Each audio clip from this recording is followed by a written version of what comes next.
Hi, my name is Kim McQuitty. Today I want to talk to you about you will marry his family. And he's going to marry yours. He's going to marry yours. You're going to marry each other's family. You're not just marrying him, you're marrying his family. He's just not marrying you, he's marrying your family.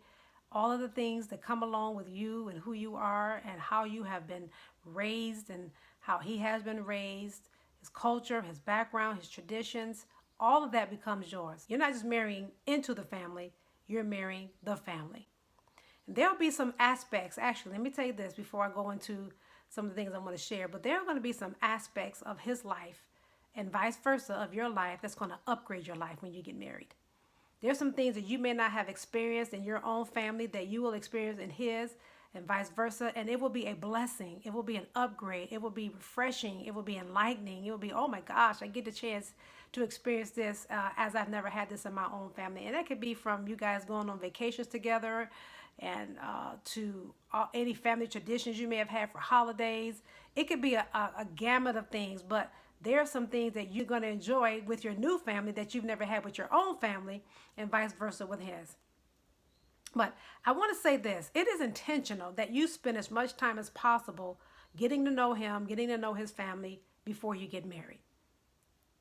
Getting to know who they are, knowing how he was raised, knowing, what culture, how all plays a part of his upbringing. I like to tell girls that when you're going over to the house and you're having conversations, pull out the photo album. Pull out the photo album and just flip through and like, oh, hi, and you ask questions. You want to get to know this person. You want to get to know that. You want to get to know this and that or the other. You want to get to know. You want to get to know this new family that you're going to be marrying into, and how do you better know but by asking questions organically. You just pull up the family out the album and having conversations with the mama or whoever there, the siblings, and just getting to know, who he was, because this is how he was shaped. This household, this culture, this family is how he was shaped, and it's going to play into every part of your marriage. Your culture, your household, and how your mind and how you were shaped as you were coming up is going to play into every part of in the marriage. It goes both ways. So you want to be proactive. You want to be intentional in getting to know them. Are they conservative or are they outgoing? What's the underlying tone of the family? Are they loving or are they dogmatic? What are their traditions? Do they celebrate the holidays? How do they celebrate the holidays? What's the expectation of you as a family, of you and him coming over for the holidays? Definitely has to be talked about. I remember I was counseling a couple one time before, and she said, my mother will have a fit if I'm not there for every Christmas. She said, oh my God, how do I tell my mom I'm not coming for Christmas? I say 2 words, I do. That meant you said I do to my husband, and then we have to share what that's going to look like. That mama can't have you home for every holiday. I do is what is you tell your mama. I said I do to him. Now we're one flesh, and we decide what that's going to look like year after year. But what are their cultures? What are their expectations of you as a couple when they're having these traditions that's been deep rooted in their family culture for years? All of those conversations need to be had. Do you like his family? This is huge. Does his family like you? Throw kids in the mix, and this will be problematic after your marriage. It's going to be problematic if there's a tension where you guys don't like one another before you get married.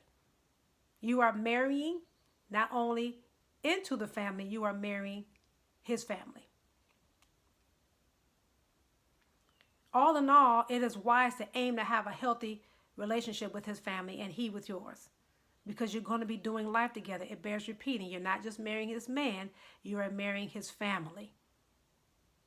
He's just not marrying you. He's marrying your entire family. He's marrying your past. He's marrying your culture. He's marrying your traditions.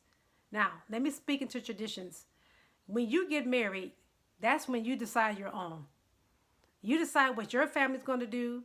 And if you all decided you want to partake in the traditions that cultivated that when you were younger, that shaped who you are, that's all going well. But you still need to have your own.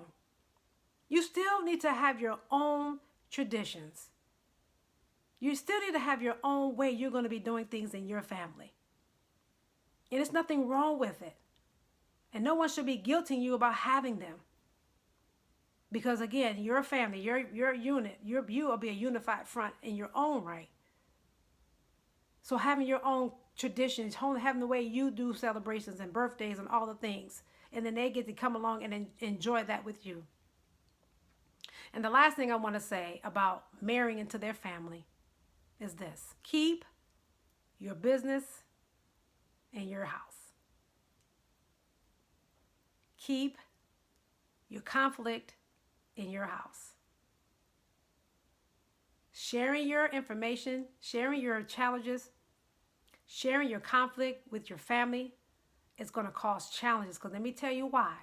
Once you guys have made up, once you guys have reconciled, once you guys have fixed it, and you've moved on, there's still this sour taste in their mouth about what they were told about what happened between you all.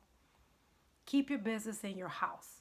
Keep your business off of the internet. Keep your business out of text messages. If you need to talk to a third party about some challenges you're having in your marriage, it should not be your family. Your family will have the perception of your spouse according to what you say about them. Let me say that again. Your family will have the perception about your spouse according to what you share about them. You control how people see your spouse. You control how people see your husband. You control how people see your wife.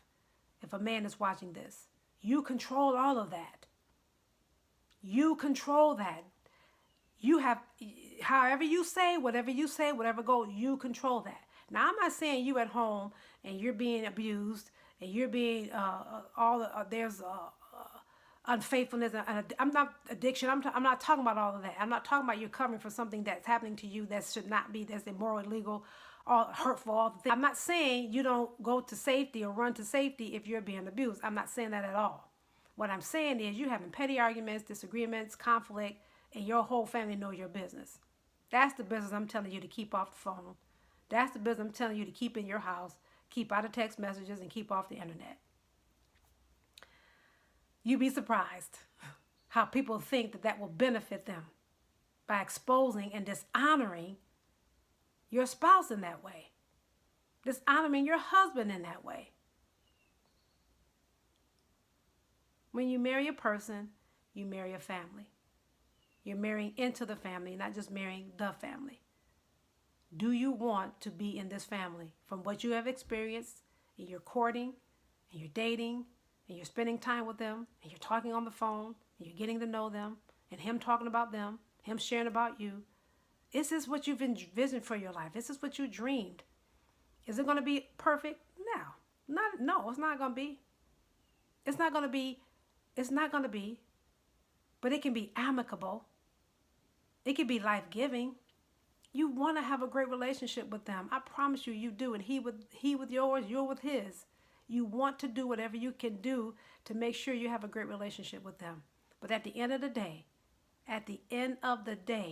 your husband to be choosing you to be his wife, you come first. He should be making sure your heart is good. He should be making sure you're feeling okay. He should be willing to do whatever he has to do to make sure that you feel valued and loved and appreciated by him. And even if his family doesn't ever feel like the way he wants them to feel towards you, your husband to be, your boyfriend, your whomever you're going to marry, should be always covering you. He needs to make sure that you feel good no matter what. And you need to know that 100% that you got his back no matter how his family may feel about you.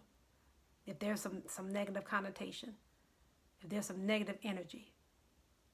And at the same time, let me end by saying this. I mentioned it earlier. There's going to be some upgrades in your life by the person that you marry. It just is. There's some things, it just is. Marriage just brings great benefits and upgrades and blessings to our life, and enjoy those things. Be grateful for those things. Recognize what those are and thank God for them. Because he just adds to our life. When he brings us into covenant with somebody else, we get a chance to enjoy some things we never ever thought we would have dreamed or even thought or even imagined, because God is just good like that. So when you marry a man, you marry his family. I hope you guys enjoyed this video. If you have not subscribed, please like, subscribe, and even share. And I will see you next time. Take care. Bye-bye.